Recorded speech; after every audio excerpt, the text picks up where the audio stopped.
why live action anime will never work, but just by Natsu. Now, I already liked it because I was trying to react to it earlier, but I didn't get that far in the video. So yeah, but just by Natsu. I will leave the link down below. And yeah, let's start trying to do it. Right now, Netflix is actively working on a live-action Yu Yu Hakusho series. That's okay. You can keep it. But the only live action I seen was Dragon Ball Evolution. Bro, that was, I seen it as a kid and I knew that it was not good. Like, bro, it didn't even match the story. Like, bro. Animation is dope. The medium has given us some of the most creative and compelling pieces of art that could not exist in any other medium. For some time now, Japan has been at the forefront of the industry, producing some of the best works, along with some questionable ones. And anime has only gotten more popular in recent years. I've been watching it for basically my whole life. Some may call me a weeb. I prefer anime enjoyer, but in all my years of anime enjoying, you know what's never happened? When I'm watching an angsty teenage boy dual-wielding box cutters and using his gas-propelled grappling hooks to charge towards a naked man-eating giant, the last question on my mind is, hey, I wonder what this would look like in live action. But I was still blessed. I don't even be wanting a live, but I don't know who wants live action, bro. I think that they're just doing that. Probably for the bread, I would assume, but bro, I don't know. With an answer. And how much bread does they really make it? Ew. Live action, but I was still blessed with an answer. I mean, if Titans was real, I'm assuming this is Annie. Annie probably would look like that. But I don't know, bro. That answer was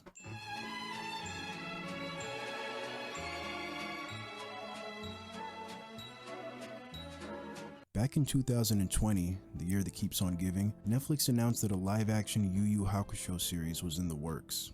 I didn't think much of it, but I honestly should have known better than to call Netflix on their bluff, because they fully intended to deliver. And just a couple weeks ago, Netflix revealed the main cast for the upcoming series, and the images sent me into a Winter Soldier episode where I was forced to relive past war crimes against animation.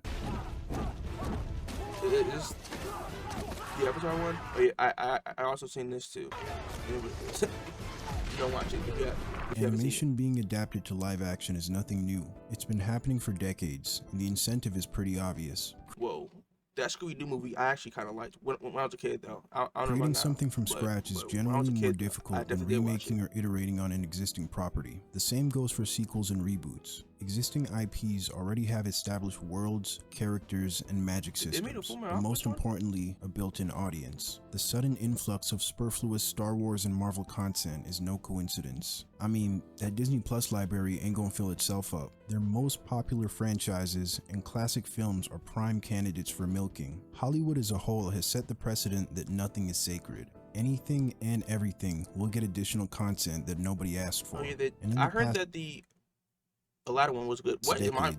Really set I heard that the sights on Japanese animation.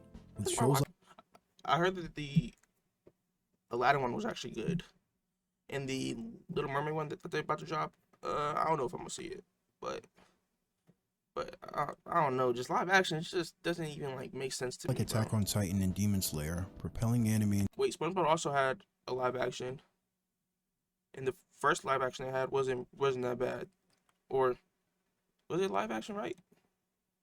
To the mainstream, millions of new viewers are gonna go looking for more anime. And it's a no-brainer for media companies to try and capitalize on that. Anime has grown beyond just being on Crunchyroll, and major streaming services want a piece of that pie. Hulu cutting a deal with Funimation to stream shows that they license. Netflix buying exclusive streaming rights to Evangelion for a rumored $3 million.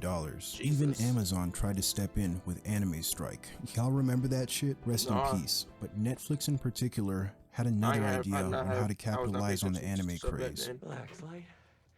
You're asleep. You're asleep and you're dreaming of this is the Death Note one, ain't it? 8-foot-tall, demon-looking motherfucker. Oh, yes. They casted a white dude for it. Isn't like supposed to be like Japanese? Wasn't it like taking place in Japan? Live action adaptations are something that have been tried and failed again and again They made and a Bleach again. one? So why is it that these films and shows are so consistently bad? Are the people behind them just so horribly incompetent, and they would actually work with a better cast and crew? While sometimes the case, I honestly think the reason is far simpler than that. Live action anime adaptations just don't work. One of the primary factors that make the best animated films so great is the fact that they're animated. Just like how certain scripts are better suited for the stage rather than the screen, some stories just lend themselves to the medium of animation. In 1981, two Disney animators introduced the 12 basic principles of animation, which are still used to this day. Of these 12 principles, there are two that I want to highlight: squash and stretch, and exaggeration. Squash and stretch is when an object or even a character's features are elongated or compressed to emphasize speed, momentum, and weight. Exaggeration is when an expression or action is taken to the absolute limit to really sell you on it. These two principles are why you get freeze frames like this, and this. When people isolate these kinds of shots, then run off and go LMAO XD, his neck is literally broken, trash animation, L plus ratio, young boy better, they're kind of missing the point. Animation isn't meant to be viewed frame by frame, and these impossibly distorted in-betweens exist as just a single part of an entire motion. When played back in full, the scene has a sense of speed and fluidity that would be lost with more realistic movement. Prioritizing conveying the feeling and impact of a scene over adhering to realism works in animation because that in itself makes the scene feel more realistic. Anime fight scenes aren't bound to the same rules as real life, and when they try to choreograph a fight straight to live action, it just ends up looking like don't fit, bro. Just stick to making your like action movies. Just like make your Fast and Furious, Ip Man, you know, just like stuff like that, bro. Pero tú solo sigues fallando, nunca ganarás, estaremos juntos, luchando hasta el final de los tiempos, y cuando te derrote reiniciarás, y aquí te esperaré una vez más, estás hecho de... Yo, wait a minute, this shit is kind of fire. Anime characters can move like rubber, so you can imagine a story about a boy who is literally made of rubber is better suited to be adapted to animation and not real life. Meanwhile, a series of fantasy novels with a heavy focus on politics and a bit of soft magic lends itself to being adapted into a live-action drama series. Different stories, different mediums. Spider-Man Into the Spider-Verse's low frame rate animation and line work meant to emulate the style of comic books is only possible because it's animated. On the topic of comic books, because I know somebody's gonna bring it up, what about comic book movies? Look at the MCU, they can successfully adapt comics to the big screen, so why not anime? To which I say, American comics function very differently from manga, and as such, so do their adaptations. Manga tends to be created from the vision of a single author, who's usually also the artist. While they don't always start with an end in sight, they do eventually end, most of the time. Marvel and DC Comics, however, feature characters made decades ago that are regularly reimagined by different writers and artists, each with their own interpretations of the characters. Although they tend to have consistent narrative frames, they're not bound to any single continuity. What is and is not canon depends entirely on which universe you're talking about. To the vast majority of people, comic book characters are just pop culture icons. You don't have to have ever picked up a single comic book to be familiar with Spider-Man's origin story. Shit, I knew a girl in high school who looked me dead in the eyes and asked me what's the difference between Marvel and DC while wearing a Superman crop top.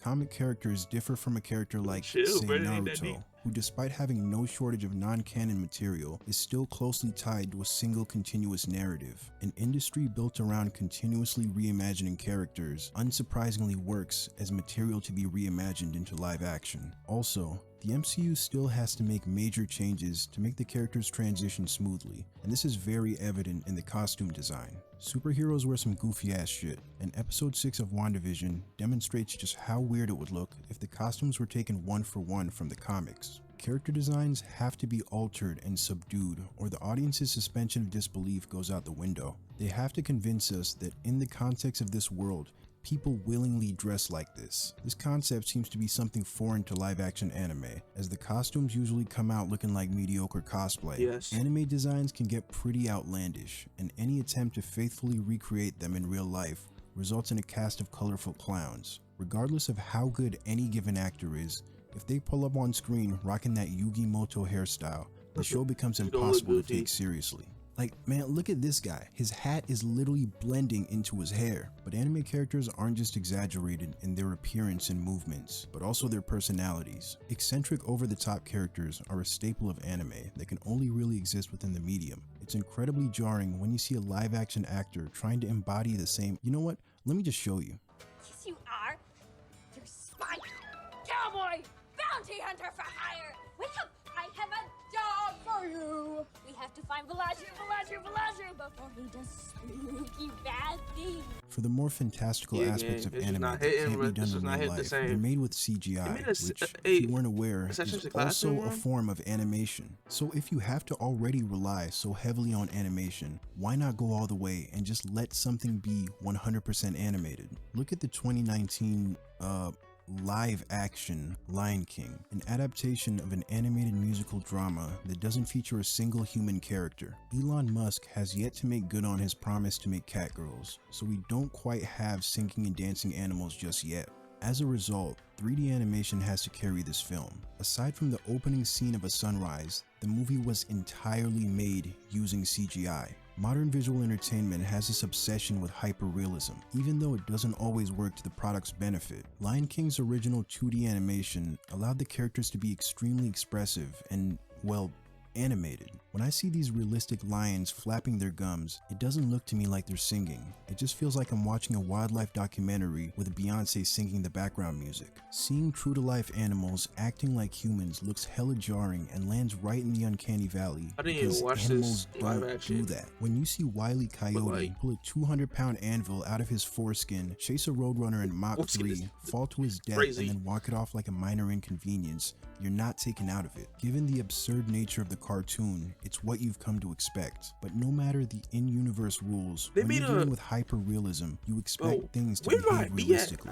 And if it doesn't, it just looks disturbing. Some things just fundamentally cannot work in live action. But that doesn't mean that anime has no place in live-action filmmaking. It's led to some of Hollywood's greatest movies, not through adaptation, but inspiration. The Matrix film series borrows heavily from Ghost in the Shell. Its themes, atmosphere, and aesthetic are all incredibly reminiscent of the 1995 film, yet The Matrix still remains distinct. Christopher Nolan's Inception draws from Satoshi Kon's Paprika. Another Kon film, Perfect Blue, inspired Darren Aronofsky's Black Swan and Requiem for a Dream. Guillermo del Toro's Pacific Rim pays homage to kaiju and mecha anime like Evangelion. All of these films make for better live-action anime than any direct adaptation. If you want a movie that more closely adheres to the source material, there's Edge of Tomorrow, which adapts the Japanese light novel All You Need Is Kill. Instead of adapting anime, an audiovisual medium, into another audiovisual medium, adapting a book inherently adds something new to the story. Since the novel didn't already have an anime, the studio was free to change up elements that wouldn't work in live action without any backlash. Good luck trying to make Zorro without bright green hair and not getting death threats from fans. Or good luck trying to give Zorro bright green hair without it looking completely ridiculous. Damned if you do, damned if you don't. Making live action anime will always be a losing battle because you can never please everybody, if anybody. The original anime will always be there, so another version of the story that removes it from the context of the art form it was designed for has a 1-in-1 chance of being worse. Cause like the old saying goes, if it ain't broke, don't fucking touch it, Netflix. I rest my case. See y'all in the next one. But Natsu is a very you got a kid? Crazy, cause bro, I be thinking these YouTubers be like close to my age. I'm only 20, but I guess he grown. But nah, Natsu is a very smart dude though. Anime live action does not work because it only works in that medium that it is made in. You feel me? And that is he definitely nailed it with that point. And yeah, I don't think there will ever be a good live action anime. A good live action anime. You can have films that can take inspiration from it. That's you feel me? That's its own thing. But yeah, I'm gonna leave the video link down below. And yeah, make sure you like and subscribe. And peace.